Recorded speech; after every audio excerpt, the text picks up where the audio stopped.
Every movie has random trivia.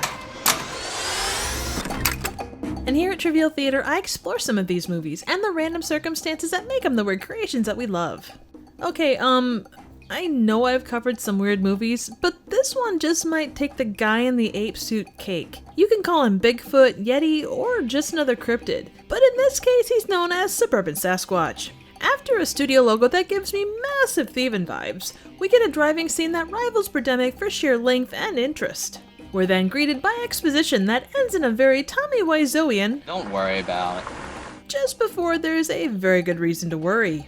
This terrifying encounter is made all the better by the most authentic Bigfoot roar ever caught on camera. Arms go flying, a head is destroyed, and we transition to a clearly real bird. You know, just doing its thing. Completely unrelated to that is a Native American elder, in traditional cargo shorts and t-shirt, who informs the young hunter of the plot of the movie. You can trust what he says because we're shown it coming straight from his mouth. Tala and her hunting Uggs begin their intense journey to track down the rogue Sasquatch. Elsewhere, the very officially dressed cops investigate a, quote, car accident clearly caused by a deer. This is clear because of the Halloween store-level body parts strewn about, including a stealthily placed hand left in a door. The Sasquatch goes on to teach some fishermen an important lesson about the consequences of littering. Basically, if you litter, your heart gets torn out and you're forced to eat it, or you'll be hit so hard with a severed hand that you get knocked out and nearly drowned. As Bigfoot continues to tear off fake limbs, we're introduced to our other main character, Rick, a journalist so intent on his story that he never actually changes his outfit once during the movie. Despite having no solid evidence about what's actually killing people locally, he follows hunches he knows are legit, despite the fact that nobody believes him. His hard-bitten editor runs an incredibly serious newspaper that isn't at all set in a high school.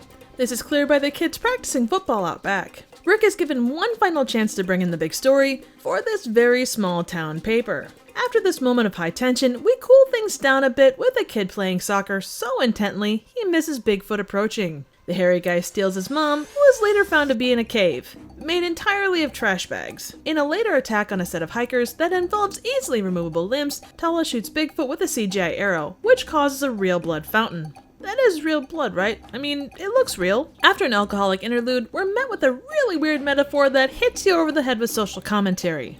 I think.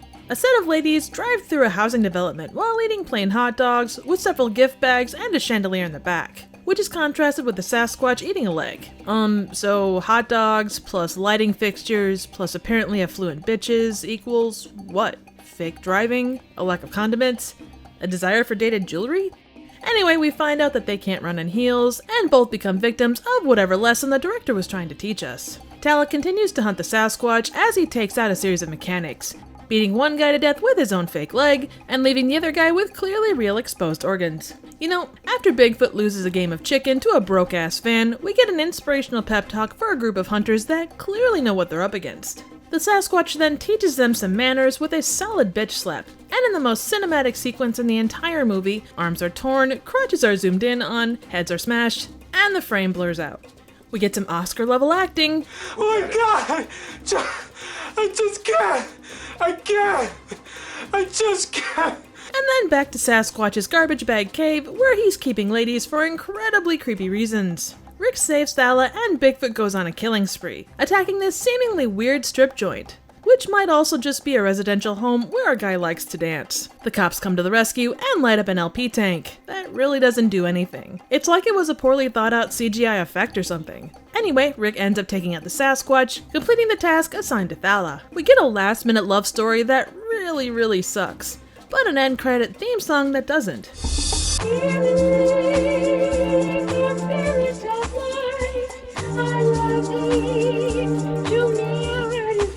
So Suburban Sasquatch is a 2004 low-budget good bad classic. Like a lot of movies, crew members wore multiple hats, and this one is no different.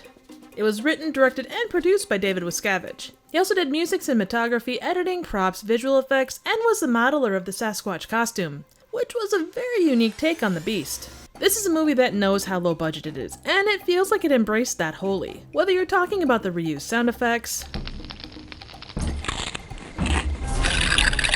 the Sasquatch roar, done by Wascavage himself, or the absolutely strange use of visual effects.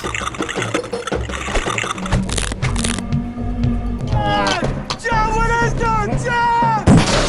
the amount of fake body parts used in this movie has to set some kind of record, because holy shit, they were everywhere. The movie does give us quite a lot of insider info on Bigfoot as a creature, so if you're a seeker of Bigfoot, feel free to use any of these tips that might help you locate one in the future. Apparently you can tell he's around because of his smell. I can smell him. Do you smell that? What is it? You smell something? Yeah, damn it. Next time you stay downwind from me. No, not that. Like dead, wet, spoiled meat or something. His dick is massive, God. and he likes to tear apart humans and fake dogs in equal measure. My feet, no! Like Birdemic and other movies of a similar budget, there are strong messages conveyed here, but they're about as subtle as a bag of hammers. Sky, the earth, and the underwater have all been upset. Now we must work harder to restrain their line. Now, every writer has a process for figuring out motivations for their characters in ways we never see. For whatever comes across in this particular case, I was amazed to learn the amount of time and effort Wiscavage put into Bigfoot's motivation. I'm not sure this is really a movie for me, but it's in the details like that where I can appreciate what went into this movie. Like a lot of good bad movies, there's a ton of passion here. And that means quite a lot. Suburban Sasquatch is exactly what it's supposed to be in terms of a movie, and it certainly doesn't mind winking at you. For that alone, I'd say it's worth a watch. So what do you think? Suggestions for movies, trivial questions, comments, ratings, and a hookup for Halloween store-level fake body parts would be appreciated. Thank you so very much for watching.